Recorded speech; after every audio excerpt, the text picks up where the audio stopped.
Ya, welcome back to my channel. Di kesempatan kali ini bahasanya ya.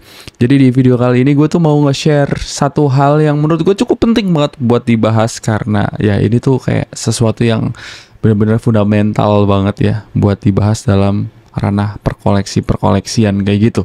Apa itu? Dan ya di depan gue sekarang sudah ada satu Bumblebee dari ROTB yang di video sebelumnya juga gue udah bilang kalau gue tuh kurang suka sama desainnya. Tapi bukan itu masalah yang mau gue bahas, tapi lebih ke arah alternatif dari apa ya namanya, kayak lo memilih produk yang layak buat dikoleksi. Tapi karena meja gue mungkin bakal penuh, jadi ini kita singkirin dulu ya, karena memang di sini gue ada satu lagi ya kan, satu lagi produk yang sama persis dari ROTB juga. Kenapa gue hadirin di sini? Karena ini yang mau gue bahas gitu.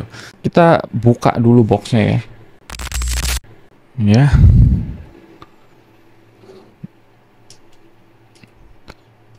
Oke, jadi begini bentukannya. Ini yang tadi. Apa poinnya? Ini kita lepas aja kali ya. Dia pakai kelampaknya Optimus dan ya. Ini gue dulu beli baru ya kan, di harga 2,5 juta persis, dan itu menurut gue juga udah best deal banget, mengingat harga pasaran dari produk ini itu ada di harga 3 jutaan dan gue dapat 2,5 dalam kondisi yang bener-bener sealed baru gitu ya. Dan ini gue beli second. Sebenarnya dalam konteks action figure kayak gini atau item koleksi, sebenarnya kayak second juga nggak second juga, karena dia tuh nggak digunakan kan. Maksudnya dia cuma ditaruh, cuma dipajang gitu, jadi nggak second juga. Dan ini gue beli di harga 2 jutaan. Maksudnya nggak lebih dari 2 juta lebih banyak atau kayak yang ini kan 2,5. Dan nggak sampai di situ aja. Di sini juga gue ngambil satu lagi untuk perbandingan lagi gitu ya. Apa sih yang mau gue bandingin? Nanti dulu. Ikutin dulu video ini ya, jangan di skip sampai kelar karena banyak informasi yang mungkin bakal relevan untuk disimak gitu ya.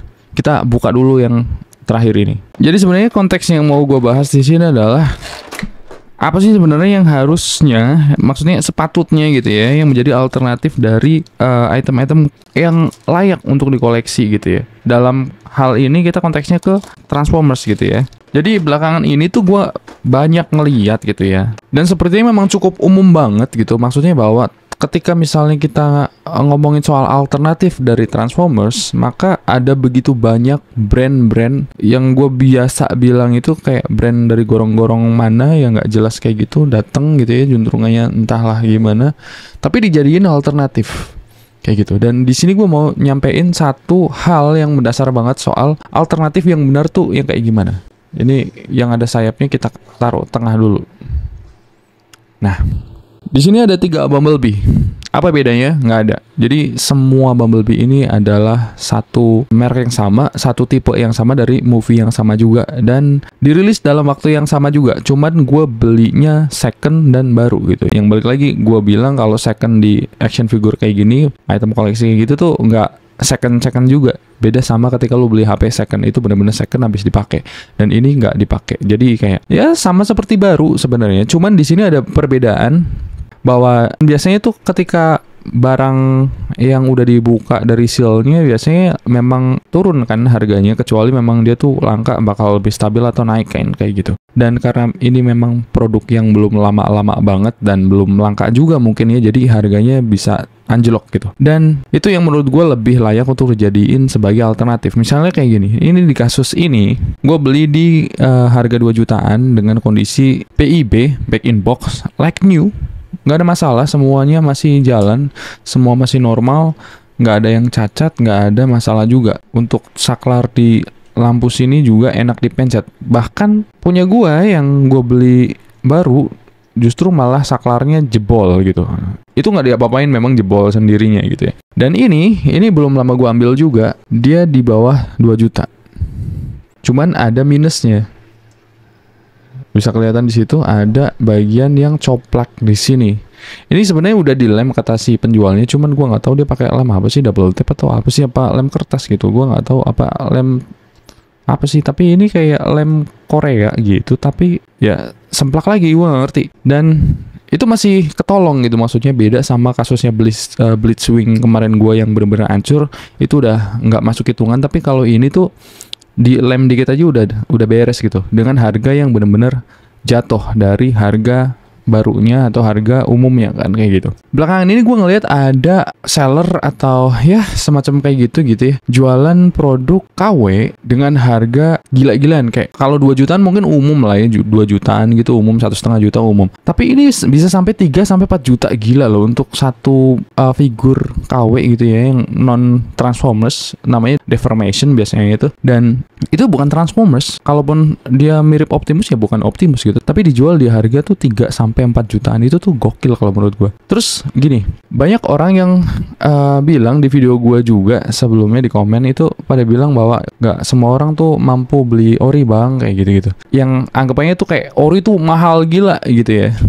Untuk ReZero tuh nggak mahal-mahal banget, soalnya ada di 3 sampai 4 jutaan doang gitu. Maksudnya untuk value yang kita dapetin tuh seimbang gitu ya. Tapi di sisi lain, di gue nggak tahu orang yang sama atau orang-orang ini juga yang ngomong atau enggak, tapi ketika ada produk KW nih rilis dengan harga 2 jutaan, sikat aja gitu, nggak pakai mikir gitu. Dan ketika di share gitu ya, maksudnya produk KW ini itu bisa sampai 5 gitu, bayangin aja 5 sampai 6. Itu 10 sampai 12 juta, gila. Buat beli ori udah dapat banyak juga gitu. Agak gimana ya, ngadi-ngadi gitu. Gue nggak ngerti sih konsep nalarnya tuh kayak gimana gitu. Mungkin kayak gini kali ya bahasanya, bahwa ketika lo beli ori itu dapatnya dikit gitu karena harganya mahal. Misalnya dari 12 juta lo cuma bisa dapat 2 atau 3 barang gitu ya, 3 unit gitu.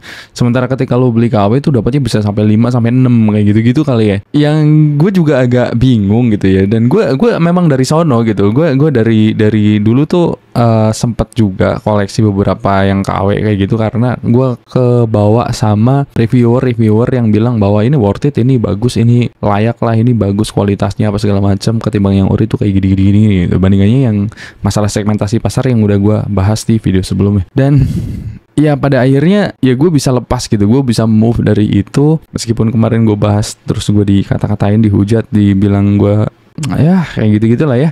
That's okay. Karena memang di ranah koleksi ini, action figure terutama ya, gue agak bingung gitu. Maksudnya orang tuh misalnya gini, ketika lu ngelihat ada orang pakai Dior KW gitu, itu biasanya kan kayak wah KW bully gitu ya. Tapi ketika lu beli figur Transformers KW, itu dibilangnya keren gitu, itu bilangnya bagus, cakep. Ya belilah, nggak pakai mikir, itu udah worth it banget kayak gitu. Padahal kan sama aja, KW ya KW gitu. Terus ada yang bilang lagi, bahkan ketika misalnya gini, kita bandingin aja sama Nike gitu, sepatu Nike buat lari, buat jalan gitu, harganya 3 jutaan misalnya. Ketika ada KW-nya muncul di harga 1 jutaan, yaitu KW gitu, dan ya tetap aja nilainya tuh KW gitu ya. Ketika lu bilang itu sepatu Nike misalnya Jordan gitu, ya tetap aja Jordan KW gitu. Tapi kalau di ranah Transformers nih misalnya, lu beli Optimus yang KW tuh, ya dibilangnya Optimus gitu, bukan Optimus KW gitu. Itu agak gimana gitu. Gue juga kenapa gitu, mikirnya bingung gitu. Kenapa sih? Kenapa KW tapi nggak disebut KW gitu, seolah kayak asli. Bahkan ketika misalnya ada yang majang 5 sampai 6 Optimus KW gitu ya, tapi bilangnya itu Optimus gitu. Dan itu agak cukup membingungkan buat gue pribadi, itu cukup membingungkan sih jujur li. Ini gue mau coba buat ngelem ini ya, kali-kali masih normal gitu, maksudnya nggak ada masalah dengan pengeleman yang gue lakuin. Kita coba dulu, ini buram amat sih. Jadi di sini udah ada bekas lem-lemannya gitu, dan ini kering jadi harus dibongkar dulu. Gue belum tahu nih harus kalau misalnya di amplas dia bakal ganti permukaan atau enggak, tapi kita coba akalin dulu ya. Dan ya di sini gue bukan tukang custom ya, jadi jangan anggap kalau gue tuh tukang custom, buka jasa custom, gue pro custom, enggak. No, gue cuma user biasa yang malas juga, mager gitu ngurusin percustoman, repairan kayak gitu. Jadi jangan mikir kalau gue tuh tukang custom yang bersaing dengan tukang custom lainnya, makanya gue jelek-jelekin pelayanan lain. Nggak ada sama sekali. Ya ini just in case aja kalau terjadi masalah, jadi mendingan kita copot dulu di baut bagian sini. Buat gua nggak tahu ini cara ngelepas lengannya kayak gimana, mungkin dengan kita lepas bagian baut situ lengannya bisa copot. Kita coba dulu. Oh ya betul. Dengan begitu kita punya ruang untuk mengakses bagian sini untuk bersihin misalnya atau buat ngamplas kayak gitu. Dan itu catnya luntur juga, kena lem kayaknya karena tidak hati-hati nih pengguna sebelumnya. Jadi ya sebenarnya nggak begitu masalah karena itu tuh bagian yang tidak begitu penting di bagian situ, cuma kayak aksen-aksen doang. Jadi that's okay. Oke, itu kondisinya udah gua lem di sini. Udah aman. Ini agak goyang karena memang di sini juga goyang ternyata. Jadi dia udah dilem kayak gitu. Cuman ya memang ada baret-baret jadi kelihatan kuning kayak gitu dan kita mesti ngecat lagi. Dan di sini gue lem atas bawah gitu ya. Dan ini nggak terlalu ganggu dan ini belum diamplas di bagian situ. Dan kita bisa amplas sedikit biar bisa lebih rapi kayak gitu. Oke, dan itu bagian kuningnya udah gue coba pasang dan aman ketika gue pasang kayak gitu ya. Jadi nggak semplak lagi karena memang dalam teknik pengeleman ini penting banget juga bahwa lu nggak bisa asal tempel part ke part dengan lem doang gitu. Di sini gue pakai serbuk yang gue amplas dari ini plat PVC atau plastik apapun segala macam, pokoknya serbuk. Nah itu tuh tinggal ditempelin di bagian part yang mau dilem, terus kemudian dilem pakai lem G, dan lem G-nya harus yang masih fungsi juga. Jadi tandanya apa? Buat ngelihat kalau dia tuh masih jalan atau enggak. Jadi ketika ditaruh di debu, di serbuknya, dia bakal kayak mendidih kayak gitu, kebakar kayak gitu. Dan ya udah beres gitu. Maksudnya dengan repair sedikit aja kayak gitu udah value-nya sebenarnya sama yang itu, bahwa gue beli itu dalam kondisi rusak, tapi ketika di repair dikit aja udah jadi setara sama yang BIP like new kayak gitu. Jadi apa ya, maksudnya kayak ya alternatif daripada lu mesti beli yang mahal. Maksudnya ketika baru launching kayak gitu apa segala macem, harga ready itu kan biasanya mahal ya gitu. Ya lu bisa nyari yang secondan dengan kondisi rusak kayak atau kondisi yang bosen atau BU kayak gitu-gitu, dan ya temuin lah best deal lu gitu daripada ngambil yang entah dari mana gitu, entah brand apa gitu segala macem. Dan kalaupun ya ini kondisinya rusak kayak tadi, dia tetap 3.0, tetap Bumblebee gitu, bukan King B Knight, King BB entahlah ya.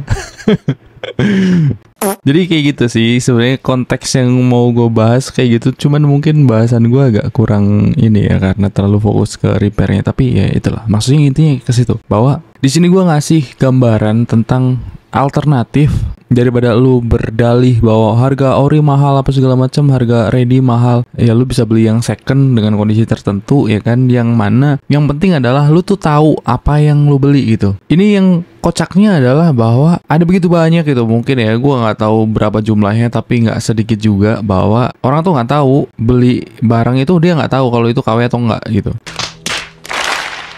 Yang penting bagus gitu, yang padahal kayak bagus itu kan subjektif ya, relatif banget gitu. Terus nggak sedikit juga beberapa orang tuh yang nongol gitu ya, yang nongol di komentar gua bilang bahwa si itu dengan sekelas itu gitu ya, bilang bahwa bla bla bla rekomend worth it apa segala macam. Terus kemudian juga bilang orang-orang di luaran sono, reviewer di luar negeri juga bilang kalau brand-brand fourth party itu tuh worth it apa segala macam, bagus gitu. Itu sebenarnya balik lagi ke segmentasi gitu. Ini produk macam 3.0 kayak gini, ini bukan mainan, dirancang buat dipajang doang, bukan untuk dibanting-banting. Beda sama produknya Takara Tomy yang memang dirancang buat segala medan gitu ya, buat dibanting-banting anak-anak, karena memang itu marketnya buat anak-anak sebagai toys gitu, sebagai mainan gitu. Dan ketika misalnya lu kolektor dewasa pengen yang berupa pajangan, Hasbro itu udah nyediain beberapa kategori gitu. Misalnya kayak kalau lu butuh mainan buat anak lu, buat ponakan lu gitu ya, itu ada Takara Tomy ya kan, buat dibanting-banting apa segala macam, dipatah-patahin serah. Terus kemudian untuk anak-anak 80-an ya, yang sekarang udah tua-tua tuh, ada juga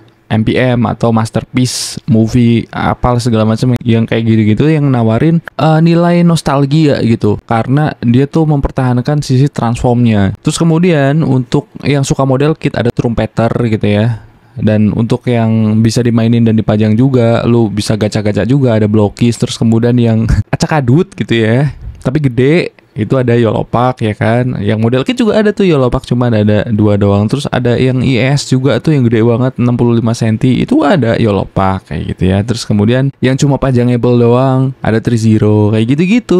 Itu Hasbro udah nyediain berbagai alternatif dan harganya beda-beda gitu. Kalau dulu mungkin lebih banyak lagi ada Shop Studio, atau lu yang suka berhala gitu ya, dan lu nggak suka otak-atik apa segala macam, tinggal beli taruh, ada Prime Studio kayak gitu-gitu. Itu tuh udah ada semua alternatif yang bisa lu ambil gitu, tergantung lini yang lu suka tuh yang kayak gimana, yang transform, yang non transform, estetika doang kayak patung kayak gitu, statue maksudnya, atau yang movie akurat tapi masih bisa di pose-posein, atau yang rakit dulu kecil gitu, atau rakit dulu yang gede gitu, atau rakit-rakit yang ada bautnya, yang gitu-gitu tuh ada gitu maksudnya. Alternatifnya tuh itu. Jadi selain dari Hasbro, ini gue tekenin lagi ya, bahwa selain dari Hasbro itu KW gitu. Karena Transformers itu cuma punya Hasbro, diproduksi sama Takara, itu biasanya itu manufacturernya itu Takara gitu, atau Tommy kayak gitu. Jadi tolonglah ngerti konteksnya, maksudnya ngerti poinnya gitu. Bukan berarti karena itu bagus kok beli, ya silakan sih, sebenarnya gue nggak ngelarang. Dampaknya juga nggak ada buat elu, mungkin secara pribadi itu nggak ada dampaknya, tapi berdampak nggak ke industri? Ya jelas, ketika misalnya banyak sekali konsumen yang ngambil produk-produk KW dari entah berantah dari brand-brand dari gorong-gorong mana gitu, yang harusnya duitnya dipakai untuk pengembangan Transformers, itu malah jatuh ke orang-orang yang tidak bertanggung jawab, yang pada akhirnya berkasus hukum kayak gitu, dan lu menjembatani itu, membantu operasional itu gitu loh. Makanya gue sebut di video yang gue diomelin banyak orang itu, beli produk KW sebenarnya ranahnya ke arah kriminal sebenarnya. Jadi ngerti ya maksudnya. Oke. Sampai segini dulu aja lah kayaknya bahasan kali ini, dan ya gue nggak bahas figur-figur ini secara teknis selain dari yang cacat itu, karena memang basicnya sama aja, itu figur sama dari brand yang sama, keluar di tahun yang sama, dan mungkin beda-beda jam doang itu bikinnya kayak gitu. Oke, that's it. Sampai ketemu lagi di video selanjutnya, dan ya bye.